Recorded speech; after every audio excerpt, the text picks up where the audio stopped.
Subject economics book Indian economy chapter number 1 Indian economy on the eve of independence. Chapter पढ़ा था, last time में पढ़ा था, लेकिन नोट्स नहीं थे। आज स्टार्टिंग से स्टार्ट कर रहा हूं, लेकिन नोट्स ज़्यादा क्लैरिटी रहेगी नोटिंग करने में। ठीक है जी, Indian economy on the eve of independence. Eve में मैंने डिस्कस किया था, इवनिंग का शॉर्ट है ईव।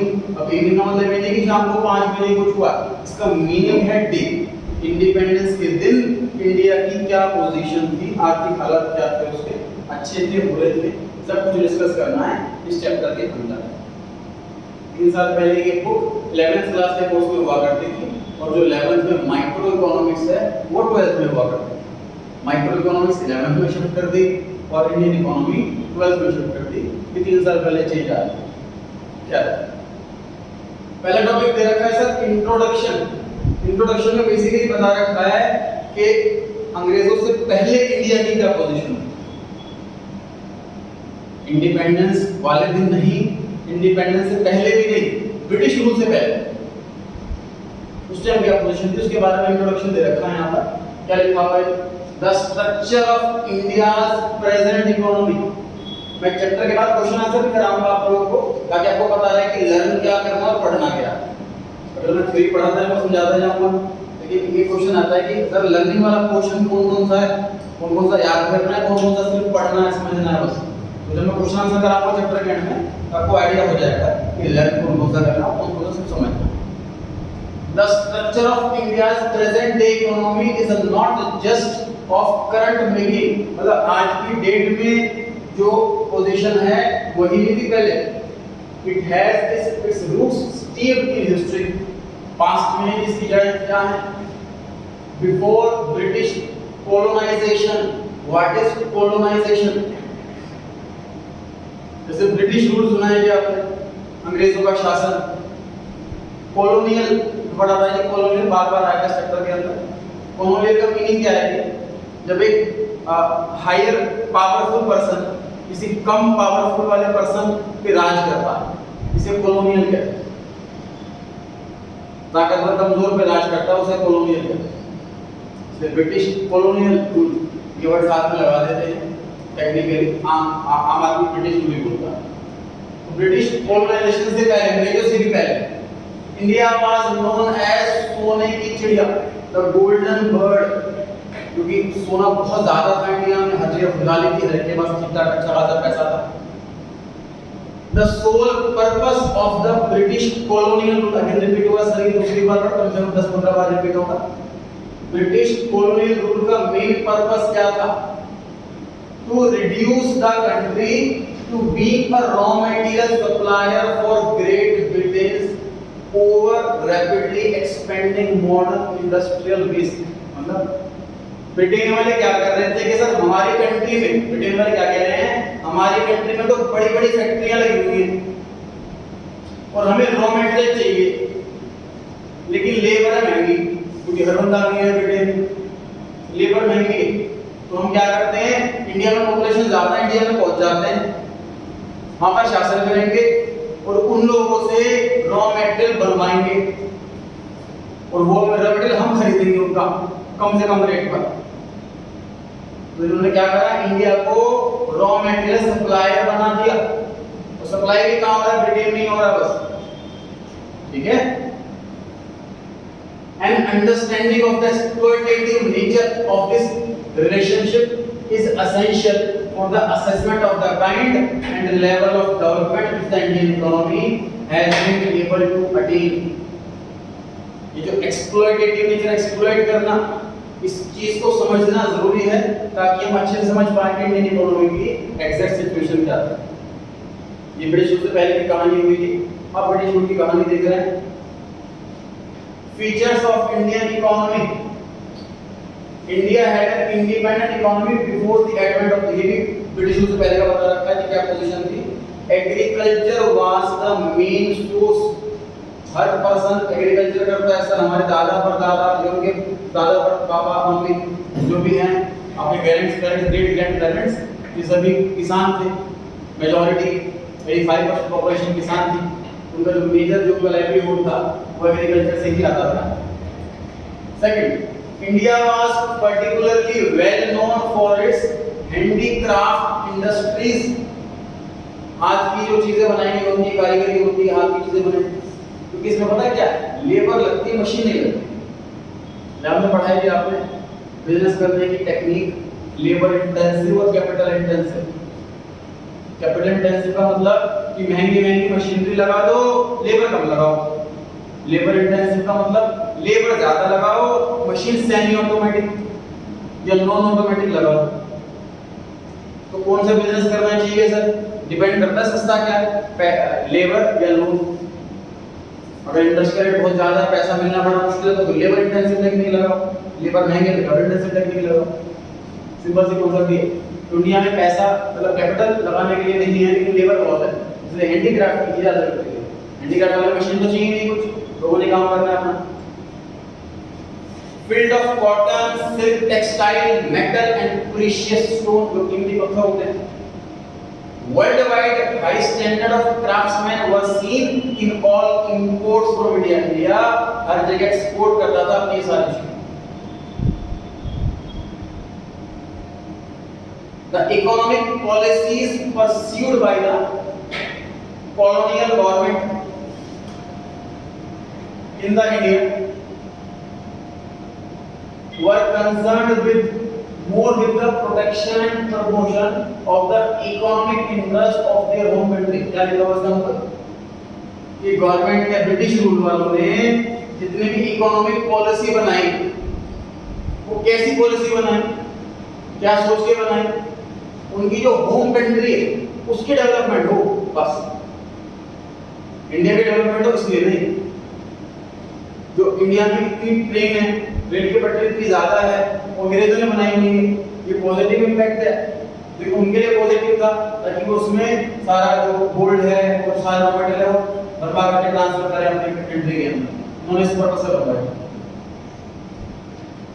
तो उनकी होम कंट्री के लिए then with development of India, capital economy के लिए नहीं, अपनी होम कंट्री के डेवलपमेंट के लिए उन्होंने सारी चीजें, सारे रूल बनाए। Such policies brought about a fundamental change in the structure of Indian economy। क्या चेंज आया स्ट्रक्चर के अंदर? नीचे पढ़ो। Transforming country into supplier of raw material. उन्होंने इंडियन इकोनॉमी को ऐसा कन्वर्ट करा कि इंडिया सप्लायर बन गया रॉ मटेरियल का, और क्या बन गया? Consumer of finished industrial products from Britain. क्या मतलब हुआ? ब्रिटेन वाले कह रहे हैं कि तुम हाथों वाले काम मत करो, तुम रॉ मटेरियल बनाओ जो हमें चाहिए। रॉ मटेरियल बनाने के लिए मशीन चाहिए, तो अब मशीन हमारे कंट्री से खरीद के लाओ। इंडस्ट्रियल प्रोडक्ट्स के फिनिश गुड्स का कंज्यूमर बन गया इंडिया। मतलब पहले इंडिया अपनी बनाई हुई चीजें बना रहा है और बेच रहा है, सोच रहा है। ब्रिटिश रूल ने क्या कहा, जो तुम बना रहे हो उसको बंद करो, जो ब्रिटेन को चाहिए फैक्ट्री के अंदर रॉ मटेरियल तुम वो बनाओ। तुम्हें बनाने के लिए मशीन चाहिए तो ब्रिटेन वालों से खरीदो। तो महंगी महंगी चीजें खरीद रहे हैं, सस्ती सस्ती चीजें बेच रहे हैं, तो एक्सपोर्ट कम वैल्यू का हुआ, इंपोर्ट ज्यादा वैल्यू का हुआ। तो इंपोर्ट ज्यादा और एक्सपोर्ट कम, ये पोजीशन पे आ रहा है। वरना पहले एक्सपोर्ट ही एक्सपोर्ट था, इंपोर्ट था।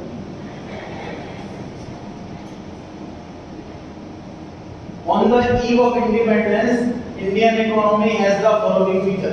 अब स्टार्ट हो रहा है चैप्टर का नाम लिखा कि इंडिपेंडेंस के टाइम पर क्या पोजीशन थी। पहला लिखा है low level of national income and पर कैपिटा इनकम। नेशनल इनकम मतलब सर पूरी कंट्री की इनकम एक साल की कितनी हुई, इसकी कैलकुलेशन हमारी जो सेकंड बुक है मैक्रो इकोनॉमिक्स उसमें सीखेंगे कि नेशनल इनकम कैलकुलेट कैसे करते हैं। उसके आगे लिखा हुआ है कि पर कैपिटा इनकम, इसकी कैलकुलेशन भी इस बुक के अंदर है, आप अंडरलाइन करके लिख लीजिए। पर कैपिटा इनकम में income of one person per year, per capita income, इसको अंडरलाइन करके लिख लें, income of one person in 1 year. This is per capita income, income of one person in 1 year.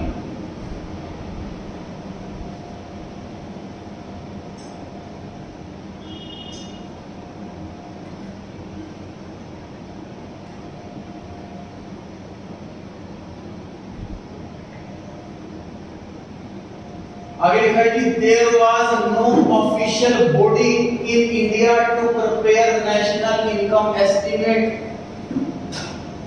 जब देश आजाद हुआ तो कोई सिस्टम था ही नहीं, क्योंकि पहले ब्रिटिश रूल था, ब्रिटिश रूल चलेगा यहाँ से, तो कौन कैसे मैनेज करे, तो कोई ऑफिशियल कोई सिस्टम था ही नहीं। The same was prepared by some eminent personalities in their personal capacity। जो इस चीज के फील्ड के नॉलेज रखते थे उन लोगों ने अपने हिसाब से कैलकुलेट किया। ये नाम दिया हुआ है grand old man of India. सबसे पहली नेशनल इनकम इन्होंने कैलकुलेट करी। He prepared the first estimate of the national income in 1876. The first person to adopt a scientific procedure। Question answer करेंगे, आपको आइडिया हो जाएगा क्या करना क्या नहीं करना। अब इसके लिए बेसिक अंडरस्टैंडिंग के लेवल पर हम बढ़ते जा रहे हैं, तो डाउट आप क्या पूछ सकते हैं। The first person to adopt a scientific procedure in estimating the national income was Dr. V.K.R.K. Rao। मतलब वो भी फर्स्ट, ये भी फर्स्ट। फर्क क्या हुआ, पहले वाले ने कोई साइंटिफिक रूल, कोई फॉर्मूला वाला नहीं लगाया, वो नेशनल इनकम कैलकुलेट कर दी। इसने पहली बार कोई रूल लगाया, कोई फॉर्मूला लगाया, साइंटिफिक लॉजिक लगाया, उसके बाद कैलकुलेट करी नेशनल इनकम। ठीक है जी, दोनों ने फर्स्ट टाइम कैलकुलेट करी है। सबसे पहले वाले ने बिना किसी लॉजिक के, कॉन्सेप्ट के, रूल के साथ ये बात है। Among the notable other estimators, तो ये भी और नाम दे रखे हैं सर, इन्होंने भी एस्टिमेट करा है बाद में, दोनों के बाद। In 1947 और 48 जब देश आजाद हुआ, 1947-48 ये 2 साल है कि 1 साल है? 1 साल है ना, अप्रैल 1947 से मार्च 1948। पर कैपिटा इनकम वाज 280 रुपीस। एक आदमी की 1 साल की इनकम 280 रुपए उस साल की position. The average annual growth rate of national income and per capita income in India was 2% and 0.5। ये क्या चीज है जी?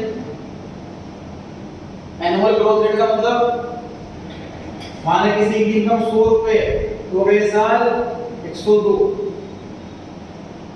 फिर उससे अगले साल 102 में 2% जोड़ो, 104 से ज्यादा आएगा कुछ, समझ पा रहे हैं?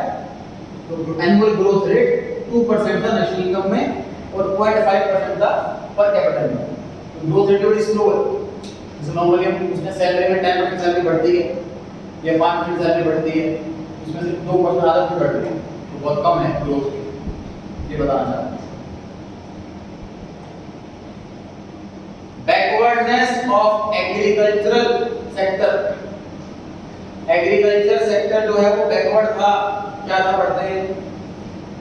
Before 1947, over 95% of the country's income came from agricultural activity। क्योंकि बाकी लोगों को कुछ आता ही नहीं काम, एग्रीकल्चर के अलावा कुछ काम आता ही नहीं। किसान जो है, बच्चा थोड़ा सा बड़ा हुआ उसके साथ खेती में ले गए, उसे काम सिखाना शुरू कर दिया और पर्सन वही करेगा। 95% लोग एग्रीकल्चर का काम ही कर रहे थे। About 85% of the country's population lived mostly in villages and derived their livelihood directly or indirectly from agriculture। 85% लोगों की इनकम सिर्फ और सिर्फ एग्रीकल्चर से थी। Agricultural productivity became low due to under cultivation, forced commercialization, agriculture, nil farming, चाय बागान, etc. and various systems।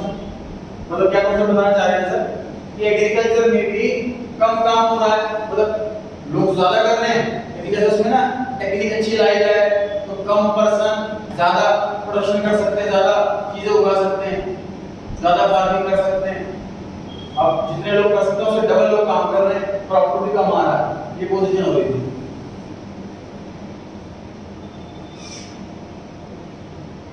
जमींदारी, जौहरी और महलवारी, ये 3 रूल लेकर आई थी ब्रिटिश गवर्नमेंट किसानों से टैक्स कलेक्ट करने के लिए। क्या है ये तीनों?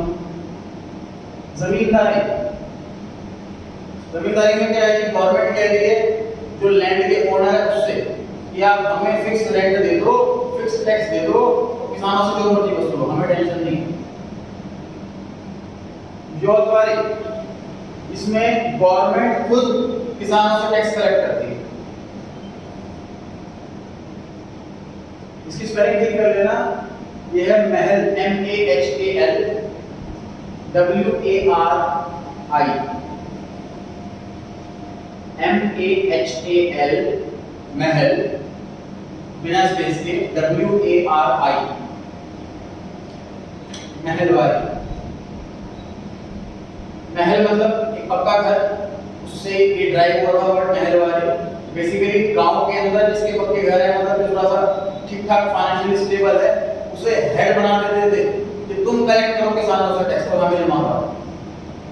फिर समझो किसान 3 अलग अलग रूल लाए। अगर आप कुछ तैयारी करते हैं गवर्नमेंट एग्जाम्स की, SSC की, UPSC की, तो ये अलग अलग चैप्टर आएंगे, वर्डिंग चैप्टर बन जाएंगे आपके सिलेबस के अंदर, वहाँ बहुत डिटेल में है। प्लस कोर्स में डिटेल में नहीं है, इसलिए इसके वर्ड लेकर के छोड़ा हुआ। इन सभी के वर्ड के आंदोलन हुए हैं, तब तक एक रूल हटा है। जमींदारी कॉन्सेप्ट बताता हूँ कि गवर्नमेंट ने कहा लैंड ओनर को आप हमें टैक्स दो फिक्स, और आप इस पे किसानों से काम करवाओ, किसानों से जो मर्जी वसूलो, हमें कोई मतलब नहीं। जोतवारी में गवर्नमेंट खुद किसानों से टैक्स वसूल कर रही है, और महलवारी में गवर्नमेंट गांव के अंदर एक हेड अपॉइंट कर लेती है, उसे कहती है कि तुम टैक्स वसूल करो किसानों से और हमें। तीनों अलग अलग रूल हैं, बहुत डिटेल है, हमारे कोर्स के अंदर नहीं, चर्चा से नहीं करना है, इस पर आगे बढ़ रहे हैं।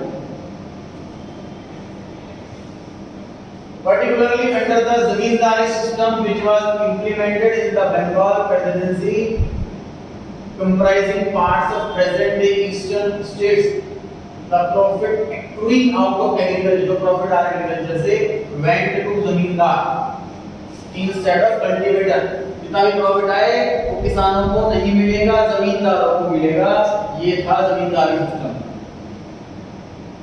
पुरानी की मूवीज मैक्सिमम इसी पे बनी हुई है, पुरानी की मूवीज देखी होगी आप। किसान मतलब मेहनत कर रहा है पूरा, तो जमींदार सब कुछ वही दिखाता है, किसान के पास कुछ होता ही नहीं, खाने के लिए नहीं बचता। Due to partition of India, part of Bengal had jute producing land and East Pakistan had jute mills। तो कोई रेलेवेंस नहीं है। आगे आते हैं। Low industrial base, slow industrial growth। Industry का बेस ही था इंडिया, यहाँ पे फैक्ट्रियां थी नहीं, मशीनरी थी नहीं, इसलिए हमारी जो इंडस्ट्री की ग्रोथ है वो भी स्लो रही। Before the British period India well known था हैंडीक्राफ्ट के लिए, टेक्सटाइल के लिए, कॉटन के लिए, सिल्क टेक्सटाइल के लिए, इसके अलावा मेटल और प्रीशियस स्टोन के लिए। जब ब्रिटिशर्स आए तो उन्होंने डी इंडस्ट्रियलाइजेशन फॉलो करा। ये डी लगाने से क्या हो गया, डी लगाने से ऑपोजिट हो गया इंडस्ट्रियलाइजेशन का उल्टा। इंडस्ट्रियलाइजेशन लाना मतलब फैक्ट्रियां लाना, डी इंडस्ट्रियलाइजेशन मतलब फैक्ट्रियां लगी हुई को हटाना, हैंडीक्राफ्ट में फैक्ट्री लगी हुई को हटाना। The primary motive of the colonial Philippine was the colonial government behind the policy of the systematically decentralization।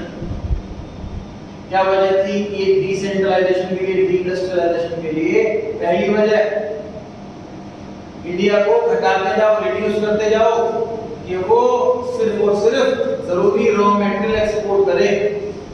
इसको एक्सपोर्ट करे ब्रिटेन को, जो ब्रिटेन की मॉडर्न इंडस्ट्रीज हैं उनको एक्सपोर्ट करे रॉ मटेरियल, बस और कुछ ना करे। दूसरा, to turn India into a sprawling market for finished products of those industries so that their continued expansion could be ensured to the maximum advantage of the home country। अगर India वाले बड़ी-बड़ी महंगी मशीनें खरीदें ब्रिटेन से, ताकि Britain वाले महंगे प्राइस पर बेचें और भी कंट्री का बहुत profit. The decline of the indigenous handicraft industries created, जैसे हैंडीक्राफ्ट इंडस्ट्री खत्म कर दी ब्रिटिश गवर्नमेंट ने खत्म कर दिया। इसके बाद क्या हुआ? Massive unemployment sir, massive unemployment, लोग बेरोजगार हो गए और न पहले के पास काम था। New demand in the Indian consumer market, foreign के आइटम इंडिया में बिकने लगे तो डिमांड बहुत बढ़ गई इंडिया मार्केट में। Deprived of the supply of locally made goods, जो इंडिया के लोकल में गुड्स बनते थे उसकी सप्लाई खत्म होती गई, घटती गई। Increased import of cheap manufactured goods from Britain, Britain के इंपोर्ट किए हुए गुड्स हम यूज कर रहे हैं और मतलब low quality. Industry confined to cotton and jute textile में पहली पोजीशन थी। Iron and industries came up, iron और स्टील इंडस्ट्रीज आई, इसको नाम से कंपनी बनी 1907 में। अदर इंडस्ट्रीज जैसे कि शुगर, सीमेंट, पेपर वो भी स्टार्ट होने लगी धीरे-धीरे सेकेंड वर्ल्ड वॉर के बाद। Operation of the public sector was very limited in the industrial sector, बहुत कम सा काम रह गया। There was a lack of basic and heavy industries country के अंदर थी नहीं। तो ये बड़ा सा तक इंडस्ट्रियलाइजेशन वाला टॉपिक, तो गवर्नमेंट ने क्या करा, तो हमारी इंडस्ट्री पहले से थी हैंडीक्राफ्ट वाली, उसको खत्म करेंगे और ऐसा सिस्टम बना दिया कि हम सिर्फ और सिर्फ रॉ मटेरियल ही एक्सपोर्ट करें और फॉरेन की चीजें खरीदें, इंपोर्ट ज्यादा करें, एक्सपोर्ट करें। अब आएंगे फॉरेन ट्रेड कैरेक्टरिस्टिक, मतलब इंडिपेंडेंस के टाइम फॉरेन ट्रेड की क्या पोजीशन थी। पहला, net exporter of raw material like silk, cotton, wool, sugar, T, pattern, pattern भी जूट का ही, नील का ही कैटेगरी होती है। रॉ मटेरियल के नाम है। इंपोर्टर ऑफ फिनिश गुड्स, मतलब ये एक्सपोर्ट करते थे ये सब और फिनिश गुड्स इंपोर्ट करते थे। Britain had monopoly control over foreign trade, monopoly समझते हैं जी ना, पे सिंगल शहर होता है, एक ही चलती है, तो मोनोपोली थी उसकी, एक ही ब्रिटिश गवर्नमेंट, एक ही गवर्नमेंट रूल कर रही थी उसमें। Drain of wealth from India, India से पैसा डॉलर सारी खत्म होने लग गई। Though there was expect surplus, expect नहीं excess, excess surplus, the money was used for meeting administrative expenses of the British government.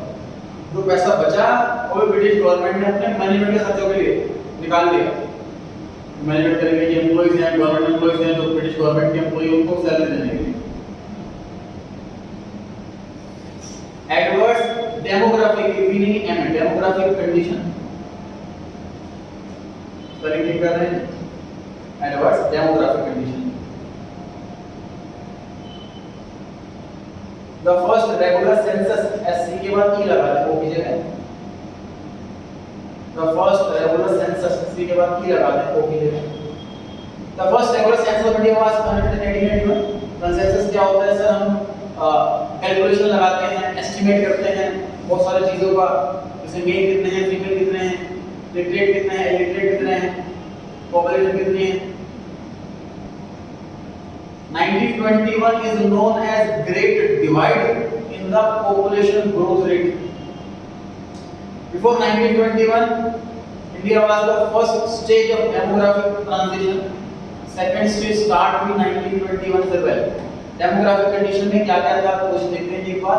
High death rate 45 per 1000, मतलब अगर एक शहर के अंदर 1000 लोग हैं तो 45 मर जाते हैं।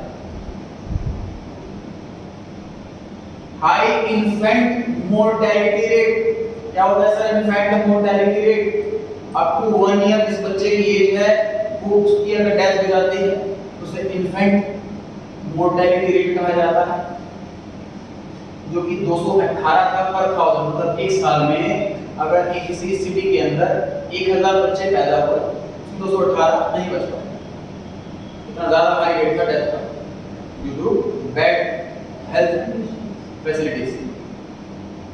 मास इलिटरेसी, इलिटरेट है सर पढ़ते कौन था, पढ़वाते नहीं थे बच्चों को। पहले के टाइम में कोई पढ़ रहा है, थोड़ा बहुत पढ़ रहा है लेकिन ध्यान नहीं दिया, पढ़ रहा है तो ठीक पास हो गया तो अगले साल में पहुंचा दिया, फेल हो गया तो पढ़ाई बंद कर दी। जो गवर्नमेंट की हाई लिटरेसी की रेशियो है इसलिए ये भी आई। जो हाई लिटरेसी जो अभी गवर्नमेंट में 50 क्लास तक में 8th क्लास तक किसी बच्चे को फेल नहीं करेंगे, ये जो गवर्नमेंट की पॉलिसी आई उसके पीछे एक पर्पस ये भी था कि अगर हमें गवर्नमेंट नोटिस ये कर रही थी कि जो भाई सपोज कोई मजदूर टाइप फैमिली का जो बच्चा है वो गवर्नमेंट स्कूल में उसको भेज रहे हैं, वो तब तक भेज रहे हैं जब तक पास हो रहा है। मान लो कोई बच्चा 4th क्लास में फेल हो गया, उसका स्कूल छुड़वा देते थे फिर और उसके बाद किसी न किसी काम पर ये नोटिस करा गया है। इसलिए वो कॉन्सेप्ट लेकर गया कि 8th क्लास में किसी को फेल ही नहीं करेंगे कि भैया 4th में फेल हो गया हो और उसको हम फिर भी पास करके पेपर बिठा दें, तो स्कूल तो जाता रहेगा वो, इस माने से काम तो नहीं कराएंगे, वो कुछ ना कुछ समझ में उसकी आएगी। एक साल जब स्कूल जाएगा कुछ पढ़ेगा फेल हो गए उसको समझ में आएगा, वो खींचो जितना बेसिक खींच सको, उसे काम पर नहीं लगाना, पढ़ाना, ये ऑब्जेक्टिव है।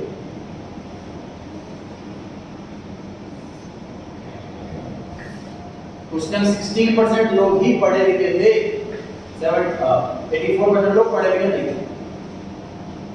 लोग लाइफ एक्सपेक्टेंसी कॉमन में 32 साल के लोग डेथ हो जाते थे।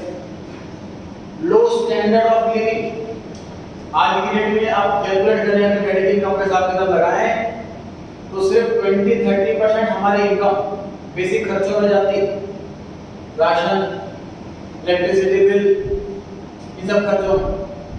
जो हमारी 70% इनकम है वो लग्जरी में जाती है। फॉर एग्जांपल अगर आप प्राइवेट में पढ़ते हैं तो वो बेसिक कंडीशन में नहीं बोलता, तो उसको बेसिक नीड नहीं है। स्कूल पढ़ने के लिए आप गवर्नमेंट स्कूल भी अवेलेबल है फ्री। बेसिक नीड मतलब इलेक्ट्रिसिटी बिल, रेंट भरने के लिए नहीं है तो रेंट, राशन का खर्चा, वो सब बेसिक नीड है। उसमें 20-25% खर्चा है टिकट नाम सबका, बाकी खर्चा लग्जरी पर है। एडवर्टाइजमेंट जितना ज़्यादा आता है उतना लग्जरी बढ़ जाता है, खर्चा बढ़ जाता है लग्जरी। पहले के टाइम पे क्या माइनस पॉइंट था, देखो तो आज के टाइम में जो समझदार पर्सन है, जो समझदार पर्सन अच्छा अर्न कर रहा है लेकिन खर्च सिर्फ बेसिक नीड पर ही कर रहा है, सोचो अपनी 75% इनकम सेव कर रहा है। जितनी ज्यादा इनकम सेव करेगा उतना ग्रो करेगा। पहले के टाइम पे जितना कमाता था उसका 80-90% पैसा राशन घर खर्च में चला जाता था, 10% ही बचा। तो खातिर पुराने उसमें कि थोड़ा 10-20 रुपए 100 रुपए जोड़ कर वो शादी कर रहे हैं या किसी काम के लिए पैसा जोड़ रहे हैं। ये लिखा उसमें कि people used to spend 80-90% of their income on basic needs। Basic need पर 80-90% पैसा खर्च कर देते हैं और आज की डेट में मतलब स्कूल उसका अपोजिट है, 10-20 बेसिक नीड पर बाकी लग्जरी पर। तो हमारी जो समझ नहीं कहती है हमें बेसिक नीड पर ही खर्चा करना चाहिए, सेव करना चाहिए ज़्यादा से ज़्यादा। Lack of public health facilities, तो पब्लिक हेल्थ फैसिलिटी बहुत कम थी, आज की डेट में बहुत ज़्यादा है। इसके बड़ी से बड़ी बीमारी है वो भी बच जाता है, कैंसर से भी बच करके आ रहे हैं, प्लस ऐसे इंजेक्शंस या मेडिसिन या ट्रीटमेंट होते हैं जिसकी लाइफ मतलब किसी की बड़ी बीमारी है तब भी हम ट्रीटमेंट कर करके उसकी लाइफ में बढ़ा सकते हैं। 10 साल 15 साल 20 साल और एज निकाल ली उसने।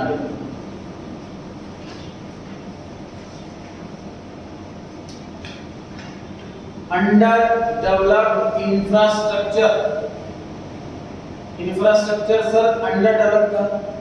Absence of good roads, electricity generation, health, education, communication, इन सभी की एब्सेंस थी, ये सभी चीज नहीं थी कंट्री में। However, some efforts have been made to develop basic infrastructure, जैसे कि road, railway, ports, import party, पीपो, पोर्ट्स, वाटर ट्रांसपोर्ट जो पानी के जहाज हैं, पोस्ट मतलब कि post office, telegraph and by the British rulers. The main motive was not to provide basic amenities to the Indian people, but for the colonial interest। तो ये है देखो क्या बात कि देखो पहले तो ये पॉजिटिव बोले कि ब्रिटिश रूल वालों ने ही इंडिया में इतनी रोड बनवाई, पक्की सड़कें, ब्रिटिश रूल वालों ने ही रेलवे बनवाया, ब्रिटिश रूल वालों ने ही पानी के जहाज बनवाए, पोर्ट बनवाए, पोस्ट ऑफिस बनवाए। ये सब अंग्रेजों ने करा, लेकिन वो ऐसे नहीं करा कि इंडिया तरक्की करेगा, वो अपने फायदे के लिए करा। यहाँ पर ट्रांसफर फैसिलिटी होगी तो यहाँ की चीजें हम अपने यहाँ ले जाएं।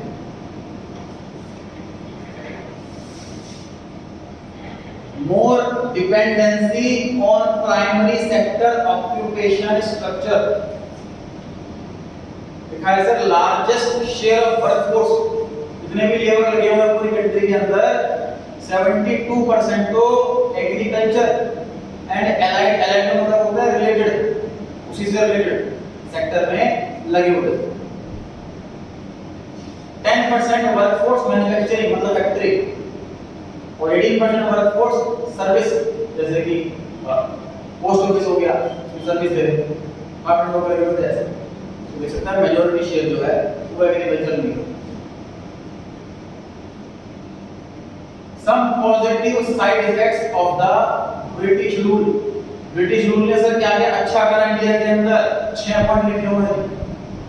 क्या क्या अच्छा करा? ट्रांसपोर्ट फैसिलिटी दे दी, मेनली दे दी, पोर्ट्स बनाए, airport, water port, provision of post and telegraph services, post office. British rule left a base of a strong and efficient administrative setup. मतलब मैनेजमेंट है तो जैसे जज है, वकील है, जो सिस्टम था प्रॉपर वो छोड़ करके गए, वही कॉन्सेप्ट फॉलो कर रहे हैं हम लोग। अच्छा सा मैनेजमेंट सेटअप छोड़ गए। वरना पहले राजा वाला शासन था, जो राजा ने बोल दिया वही होगा, वो नेगेटिव भी बोल देते थे, वही नहीं चलती थी। एडमिनिस्ट्रेटिव सेटअप थोड़ा अच्छा करा। Political and economic integration of the country, politically पूरी कंट्री को जोड़ दिया। जैसे एक प्रधानमंत्री होगा, हर सिटी में चीफ मिनिस्टर होगा, ऐसा से पॉलिटिकली सबको जोड़ दिया। वरना क्या था पहले, सीरिया का राजा ये है, सीरिया का राजा ये है, ऐसी चलेगी मौसम चलेगी, कोई फिक्स रूल ही नहीं। Evolution of banking and monetary system, ये लेकर के बैंकिंग सिस्टम प्रॉपर तरीके से लेकर के, वरना बैंक किसी को पता ही नहीं कोई पैसे जमा करते हैं। बैंकिंग में भी आया था मोदी जी की काफी अगेंस्ट। कुछ साल पहले आपने देखा होगा जनधन योजना, जनधन योजना में ना क्या था, मोदी जी ने क्या लॉन्च किया था कि हर बंदे को बोला जीरो बैलेंस का अकाउंट खुलवाओ, लोगों को बैंक अकाउंट नहीं देते, तो गवर्नमेंट कहती है बैंक अकाउंट खुलवाओ, एक रुपया खर्च नहीं करना आपको, कोई मिनिमम बैलेंस नहीं रखना। मेनली जो लेबर क्लास थी उनके लिए था, उनके लिए क्यों उसने कॉन्सेप्ट जो बताया था वो ये बताया था कि लेबर क्लास क्या होती है, पैसा जो कमा के लाती है, मान लीजिए दिहाड़ी 600 रुपये मिल गई, वो घर आ गया, अब उनके खर्चे कुछ भी नहीं होते जो लेबर क्लास होती है। अगर एक छोटी सी जगह में रह रहे होते हैं, किराया का 1000-1500 किराया का, और रोटी सब्जी या कहीं छोले कुलचे खा लिए, मतलब उनका 100 रुपये छोटे खर्च में 100 रुपये खर्च निकल जाता है, तो पैसे बच के क्या करें उसका, तो फिर ओल्ड सी चीज़ों में ड्रिंक वाला पैसा खर्च कर लेते थे। तो वो ये बोला कि बैंक में अकाउंट खुलवाओ, पैसे जमा करो, पैसे जोड़ो, जमा करो, तुम्हारा पैसा कितना होगा तुम सेव करो, इस पर्पज से उन्होंने अकाउंट खुलवाया। लेकिन रियल में मोटिव क्या था उनका? रियल में मोटिव तो था नोटबंदी, जनधन अकाउंट के बाद नोटबंदी हुई ताकि वो लोग पैसे जमा कर सके, अकाउंट खोले। सेकंड बैंकों की अपने उन्होंने पहले बोला कि जीरो बैलेंस अकाउंट खुलवा लो, उसके बाद लॉन्च करते हैं मिनिमम बैलेंस चार्ज लगेगा जो नहीं करेगा। बैंकों को अरबों रुपए की कमाई है मिनिमम बैलेंस चार्जेस से, लोगों को पता भी नहीं हमारे चार्जेस कट रहे हैं। मिनिमम बैलेंस किसी में 3000 है, किसी में 1000 है, एसबीआई में 3000 है, बैंक ऑफ इंडिया में 1000, प्राइवेट बैंक में 10000, किसी अकाउंट में 50000, इतना मेंटेन नहीं करा तो चार्जेस कटेगा।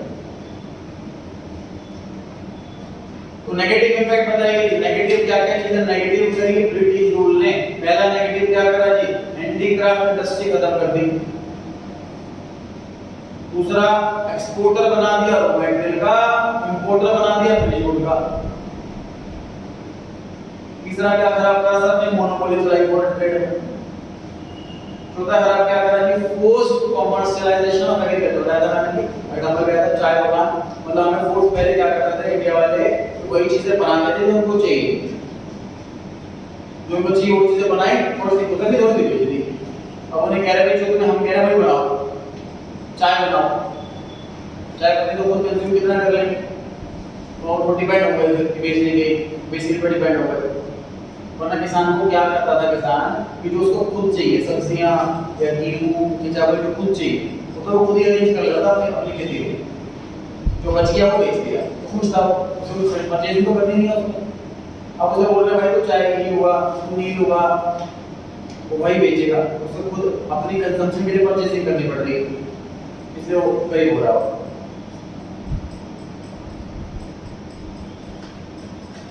पहले क्वेश्चन देखिए जी, what do you mean by infant mortality rate? Answer दे रखे हैं जी, लास्ट पेज का आंसर देखिए इसका।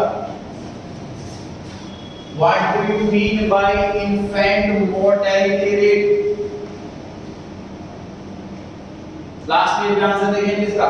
Infant mortality rate means number of death of children below the age of 1 year पर 1000। एक साल में जितनी बच्चों की डेथ हुई, जितने बच्चे पैदा हुए, कितनों की डेथ हुई, तो 218 बैठा। ठीक है जी। Question number 2, what is meant by commercialisation of agriculture? Agriculture को पैसे कमाने का जरिया समझ लिया, उसका मीनिंग क्या है? आंसर पढ़ते हैं sir again. Commercialisation of agriculture means production of crops for sale in the market rather than self consumption। ऐसी चीजें उगाओ तो खुद कंज्यूम ना कर सकें, हमें बेचेंगे वो। तीसरा, what was the infant mortality rate? तो भी याद करना चाहिए ना, 218 per 1000। Fourth question sir, state the life expectancy in India during British rule। कितनी एज तक लोग जीते थे? 32। हेल्थ अच्छी होती थी, लेकिन कोई बीमारी लग जाए तो बचाने के लिए कोई ट्रीटमेंट नहीं, कोई हेल्थ केयर फैसिलिटी नहीं, इसलिए एज कम। Fifth question, what does the export surplus mean? When the export of a country is more than import. Export surplus में मतलब एक्स्ट्रा, एक्सपोर्ट ज्यादा है, इंपोर्ट कम। Sixth, the British official census in India occurred in which year? According to 1881। Sixth question, seventh question, which industries were adversely affected due to partition? सबसे ज्यादा jute and textile industry जो main इसमें industry में काम कर रहे थे India British rule से पहले, वो काफी चल रही थी, उसको हटा दिया। Eighth question, give the name of one economist who estimated India's per capita income during colonial period। कोई इकोनॉमिस्ट का नाम बता दो, तो दो नाम दे रखे हैं आंसर में, उसका नाम लिख के आ सकते हैं, दोनों नाम सही। Ninth question, at the time of independence literacy rate कितना था? 16%। 16% लोग पढ़े लिखे थे। What percentage of India's working population was engaged in secondary sector? 10%। Service वाला सही पढ़ा था आपने।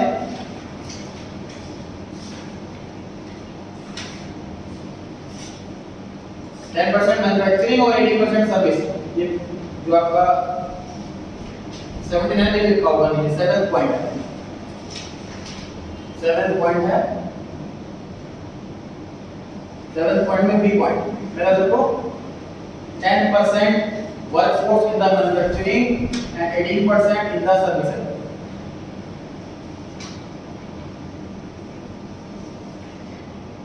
अब हमारे यहाँ sir very short answer type questions पर, जो कि डिस्कस करूंगा मैं नेक्स्ट चैप्टर में, आएगा टॉपिक प्राइमरी सेकेंडरी सब डिस्कस करूंगा प्राइमरी। हाँ 81 पेज पर आ गया very short answer type question. Very short answer type question.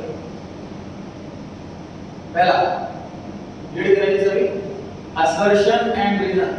क्या होता है असर्शन रीजन? पढ़ा है आपने 11th में भी। असर्शन में एक स्टेटमेंट दी होगी, रीजन में उसी का रीजन दिया होगा, उसके बाद 4 ऑप्शन मिलेंगे आपको। असर्शन सही है, असर्शन सही नहीं है, रीजन सही है, रीजन सही नहीं है, दोनों सही है, लेकिन रीजन करेक्ट एक्सप्लेन नहीं कर रहा असर्शन को, या फिर करेक्ट एक्सप्लेन कर रहा। 4 ऑप्शन मिलेंगे आपको, पढ़ें। पहले में क्या लिखा असर्शन में? Indian became exporter of raw material and importer, R लगा देना आपके, importer of finish goods during colonial period. बताइए कि सही है क्या गलत है? सही है। Reason the trade policies followed by the British affected the composition, structure and volume of foreign trade.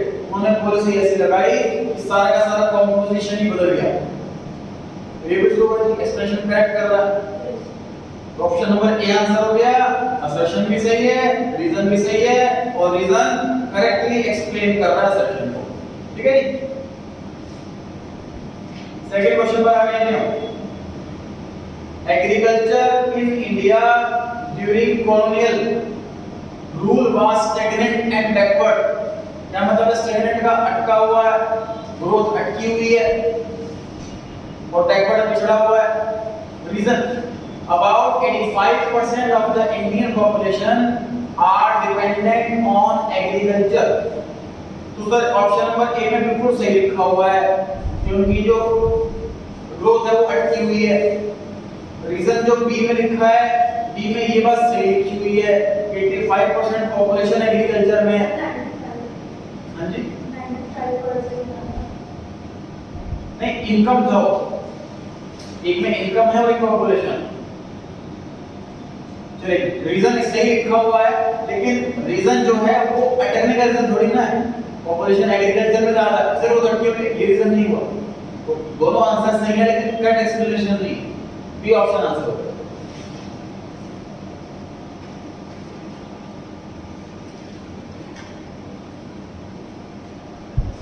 Filling the blanks वाला क्वेश्चन है, ये पैराग्राफ दे रखा है, उसके बेस पे फिलिंग द ब्लैंक्स भरने हैं। क्वेश्चन 3 से 5 पढ़ते हैं paragraph.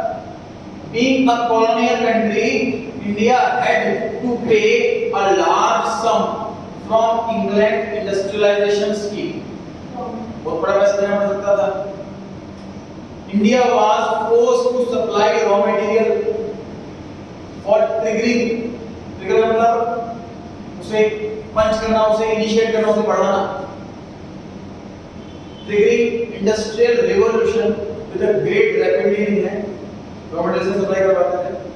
India was then forcefully transformed from being a country of combined agriculture manufacture into an agricultural colony of British manufacturing capitalism. Britain वालों की कैपिटल मैन्युफैक्चरिंग की हमसे बेहतर हो गया है। Question number 3, during colonial rule India was forced to export. क्या export करते थे जी हम? Raw material and finish good नहीं। अगर क्वेश्चन में एक्सपोर्ट की जगह इंपोर्ट लिखा होता तो finish goods. Fourth question, colonial lead to decline of क्या खत्म हो गया जी? हैंडीक्राफ्ट खत्म हो गया। Fifth, rapid industrialisation in England forced dash of agriculture commercialisation. Modernisation भी करा उन्होंने, टेक्निक बढ़िया बढ़िया लेकर के आए, कॉमर्शियलाइजेशन करा, उनका इसमें फायदा, वो चीज बनवाई जबरदस्ती। इसको कब सेटअप करी गई थी सर? 1907 में। D option. पहला ऑफिशियल सेंसस कब आया? 1881। C option.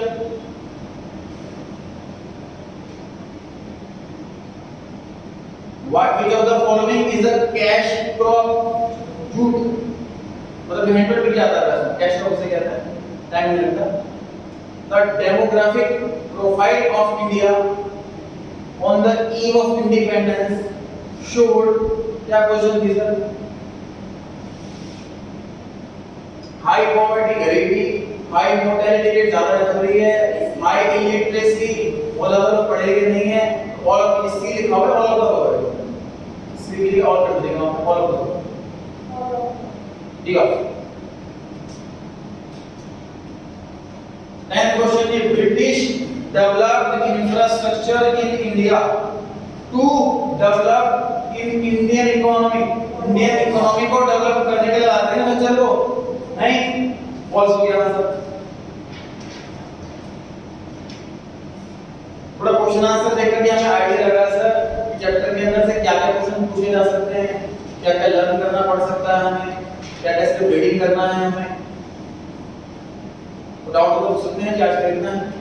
Next topic start करेंगे। यूनिट 3 चैप्टर कंप्लीट लेना है, यूनिट 3 ठीक है। आज करेंगे ट्यूसडे नेक्स्ट क्लास।